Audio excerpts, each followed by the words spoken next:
There were 6 original members of the ceremony. One of them, whose pseudonym was John Dobbertin. And he's a world-famous household name, but I don't know if anyone will ever know who he was.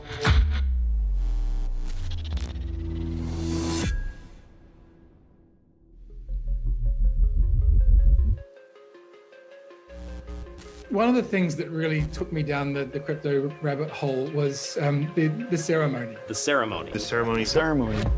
No cryptocurrency has ever launched with a more detailed process than Zcash's ceremony.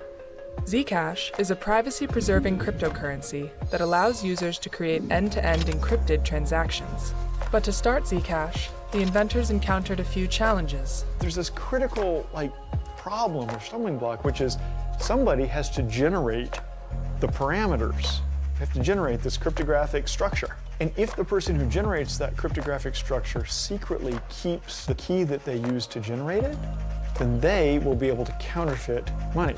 When launching Zcash, developers create a special key that is used to lock the code that runs the currency.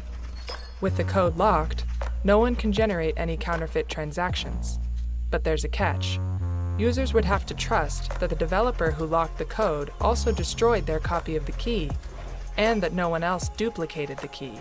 This issue became known as the trusted setup problem. In order to launch Zcash, the team devised a way to pull off the trusted setup as safely as possible. One way to mitigate having to trust one person to do this computation correctly is to trust that at least one of many people did the computation correctly. By involving multiple people, they divided the control. Now, instead of just one key locking the code, there would need to be 6. And as long as just one of those 6 people destroyed their key after the setup, Zcash would be launched successfully. So in 2016, they carried out this process in the ceremony. There were 6 original members of the ceremony, and I recruited a few people who knew about Zcash. One of them was a hacker who was a Bitcoin hacker. One of them was this information security consulting company that we had hired and paid to both do the ceremony honestly in one room and also to attempt to hack the ceremony as best they could in the other room. And then there was me and my friends that were part of Denver Station. Then there was Andrew Miller and Peter Van Valkenburg in their separate locations. And there was the 6th person whose pseudonym was John Dobbertin. We kind of hinted that John Dobbertin was a pseudonym, but nobody knew who John Dobbertin was or anything about him. After the original 6 members successfully completed the ceremony, Zcash launched in October 2016, but it underwent significant improvements in the years that followed. To upgrade the currency, they would have to conduct the entire ceremony process again. We did the second version, and that version had some science upgrades that enabled us to have a large number of participants. That's what we did 2 years after that when we launched an upgrade to Zcash. We involved multiple people, at first 6 and then hundreds of people. But despite the success of both ceremonies, a problem remained. People don't necessarily trust the trusted setup, even if there's 1 million people.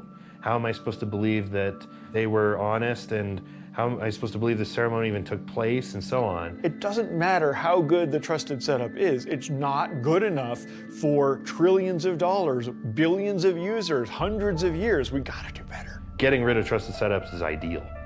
At the time, the science needed to make highly scalable zero-knowledge proofs for systems like Zcash didn't exist until 2019, when Sean Bowe made an unexpected discovery. So I spent a long time trying to come up with a way to make it more efficient. I just stumbled upon a technique to do this zero-knowledge proof construction on completely ordinary elliptic curves. And so over the course of maybe 24 hours, it went from, ooh, that's really exciting, that'll be neat if we can do that, to holy crap, now we don't have trusted setups or anything. It's all really simple. It was a series of steps that turned from a nice insight into a complete paradigm shift. Sean Bowe had solved the trusted setup problem, and with it, he'd solved a long-standing issue in cryptography. His discovery is already being deployed and built on by researchers and businesses. There's really nothing that compares to that feeling of being a high school dropout that contributes something significant to cryptography and the history of cryptography. That's really cool. I think that's, I'm really lucky to be able to do that. Getting rid of the trusted setup meant that the greatest risk of counterfeiting had been removed. Sean's discovery had made Zcash significantly safer for the future. They called this new upgrade Halo. That is what we're about to activate in Zcash mainnet.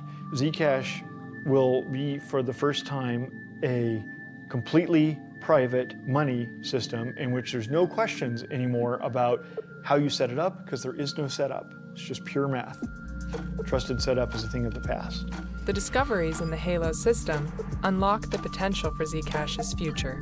The new Halo-based payment system, it could be really powerful for both interoperation and also for scalability. It's just about making sure that the protocol can support all 8 billion people on the planet.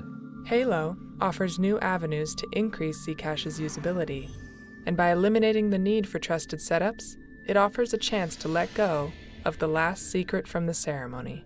Oh, I've got to look at something. Oh, awesome! I'm so glad I looked at this. Last night,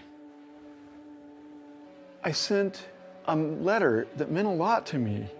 Are you recording this? You should record this. Last night, I sent a note to John Dobberton. Sir, I said, long ago, about 5 years ago, I told you I would keep the secret of your participation in the ceremony until you told me it was okay to share it. And just now, as we started recording, I got a message back from John Dobberton. He said, as long as it's clear that I was never paid and had no stake, it was just a public interest thing, I think you can tell people. And today, I can finally let go of the last secret. Are you ready? So, who are you? Can you confirm that you are John Dobberton and that you participated in the Zcash ceremony? And can you tell us why you participated? Okay, there's a lot there. But, my name is Edward Snowden. I participated in the Zcash original ceremony under the pseudonym John Dobberton. The reason that I did that was I saw it being worked on by a number of trusted academic cryptographers. And I thought it was a very interesting project because when we look at cryptocurrencies in general, we generally see the cryptographic properties of it being used to make sure it's a fair ledger, but not that it's been used to ensure that it's a private ledger. Bitcoin, quite famously, is an open ledger. The problem with that is you can't have truly free trade unless you have private trade, and you can't have a free society without free trade. And so, you know, I didn't design algorithms or anything like that. I left that to the people who actually knew what they were doing. But when it came to this concept that they needed many people in many places, all cooperating, in the hopes that just one of them might not be compromised, might not work sort of against the public interest, and that was necessary for the ceremony to succeed, I was happy to say, sure, I'll help. But the best step forward beyond the ceremony is to remove the need for it entirely. And I'm just really happy to see that the Zcash project, which I've never really worked intimately with, has managed to keep moving beyond the initial steps, to keep improving and sort of move us closer and closer towards that ideal of a free currency, which is also a private currency.